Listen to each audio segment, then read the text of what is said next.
En las tierras más oscuras de la Europa medieval, cuando la noche parecía extenderse más allá del horizonte y la guerra moldeaba el destino de los hombres, nació un gobernante cuyo nombre se convertiría en sinónimo de terror, sangre y muerte. Su nombre era Vlad III Tepes, conocido por su pueblo como Draculea, el hijo del dragón, pero por el mundo entero como el Empalador.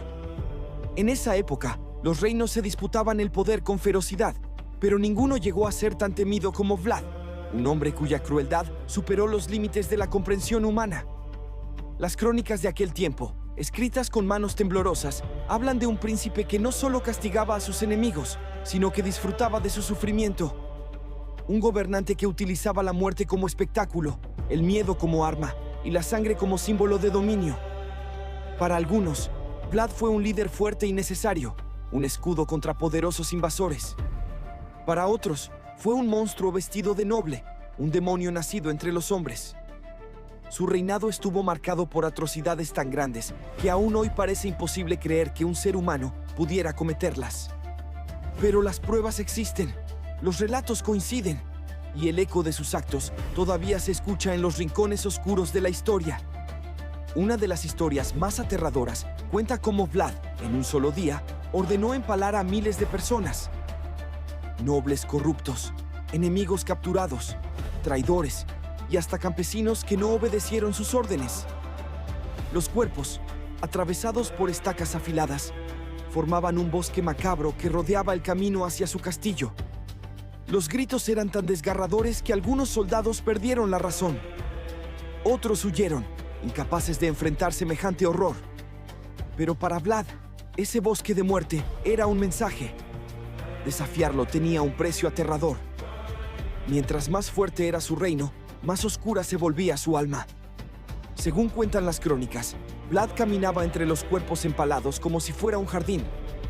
Observaba el sufrimiento, escuchaba los últimos susurros de vida y se deleitaba con la agonía ajena. Algunos aseguran que incluso comía mientras contemplaba la escena, como si el dolor humano fuera para él un entretenimiento.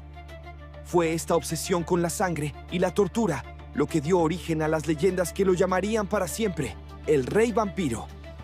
En aquella época, la frontera entre mito y realidad era difusa. La gente creía en criaturas nocturnas, espíritus malignos y demonios sedientos de sangre. Y Vlad, con su comportamiento inhumano, encajaba perfectamente en la imagen de un monstruo.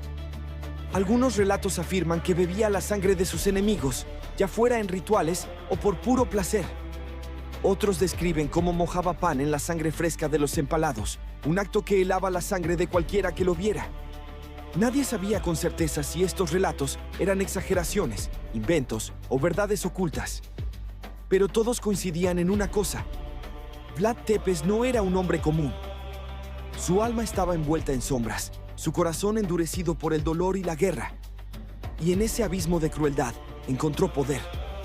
Pero incluso los monstruos tienen un origen, y la historia de Vlad está marcada por tragedia, traición y tortura desde su infancia. Como hijo de un gobernante, fue entregado como rehén a los otomanos. Allí vivió años enteros bajo vigilancia, rodeado de enemigos, humillado, golpeado y obligado a someterse a la voluntad de sus captores. Su hermano pequeño, Radu, se adaptó al cautiverio, ganándose la simpatía de los otomanos. Pero Vlad, orgulloso e indomable, solo acumulaba odio. Ese odio crecería con él, se convertiría en arma y finalmente consumiría todo lo que era humano dentro de su alma. Cuando regresó a Valaquia como gobernante, traía consigo una obsesión: jamás volvería a ser humillado.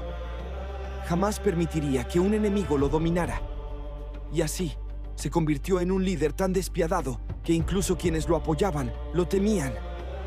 Su reinado fue una mezcla de justicia brutal y locura sangrienta. Castigaba la corrupción con la muerte, imponía disciplina con tortura y mantenía el orden a través del terror. Pero las historias que más aterran no son solo las de sus castigos, sino cómo los justificaba. El miedo es el guardián más fiel, decía. Y con esa frase, moldeó un reino donde la obediencia era absoluta y la libertad pertenecía únicamente a los muertos. El terror que sembró se extendió por toda Europa. los otomanos lo consideraban una amenaza impredecible. Los europeos cristianos lo veían como un aliado violento pero necesario. Para su pueblo, era un protector que los salvaba de invasiones, pero también un verdugo que podía destruirlos por una simple falta. Este contraste, esta dualidad entre héroe y monstruo, es lo que ha hecho de Vlad Tepes una de las figuras más fascinantes y escalofriantes de la historia. Y fue precisamente esta mezcla de realidad y mito lo que inspiró a Bram Stoker siglos después a crear el personaje de Drácula. Pero la verdad es aún más oscura que la ficción. Vlad no necesita. Con el paso del tiempo, las historias sobre Vlad Tepes comenzaron a tomar formas aún más siniestras. Cada testigo, cada viajero que cruzaba sus tierras, regresaba con relatos escalofriantes.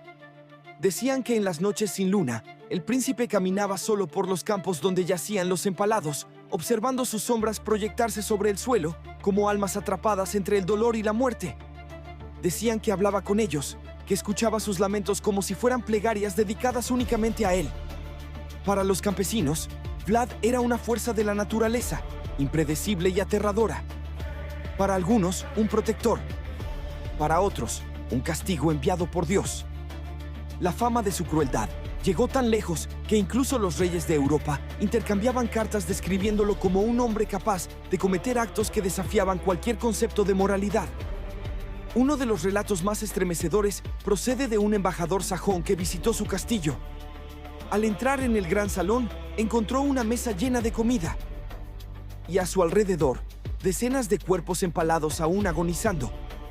Vlad estaba sentado tranquilamente, bebiendo vino como si nada fuera anormal. Cuando el embajador, horrorizado, se tapó la nariz por el hedor de la sangre y la muerte, Vlad se enfureció. Lo consideró un insulto. Ordenó que lo empalaran en un poste aún más alto que los demás, diciendo que quienes no soportaban el olor de la justicia no merecían vivir. Esa fue solo una de las muchas historias que circularon sobre él.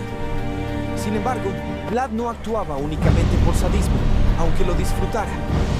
Había un método en su locura. El terror mantenía el orden. Y funcionaba. En Valaquia, el crimen prácticamente desapareció. Nadie se atrevía a robar, a traicionar o a violar la ley. Sabían que incluso un pequeño delito podía significar un castigo peor que la muerte. Es aquí donde comienza una contradicción inquietante. ¿Cómo un hombre tan cruel podía, al mismo tiempo, traer prosperidad y estabilidad a su tierra? Algunos historiadores argumentan que Vlad fue un gobernante eficaz en ciertos aspectos. Combatió la corrupción, protegió su territorio y defendió a su pueblo contra amenazas externas. Pero sus métodos eran tan brutales